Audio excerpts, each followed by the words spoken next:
Okay. Now, we do have some top news stories to tell you about tonight. A house fire, no home insurance, and still a Kansas City, Kansas family feels blessed this Thanksgiving Day. The fire broke out just before 10 this morning off 635 and Leavenworth Road in KCK. Beth Vaughn has their story.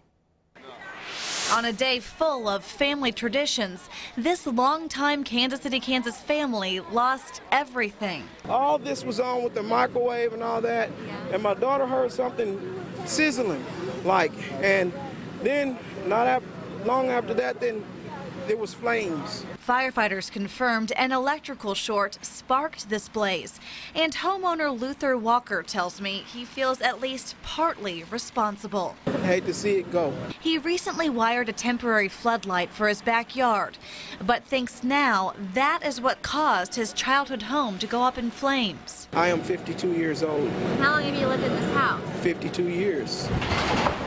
The memories he collected in this century-old home are irreplaceable, but there wasn't much fire crews could do to salvage what was inside. Our crews got inside, and as they got inside, the fire kept pushing them back. The wind picked up. Wind gave life to the flames.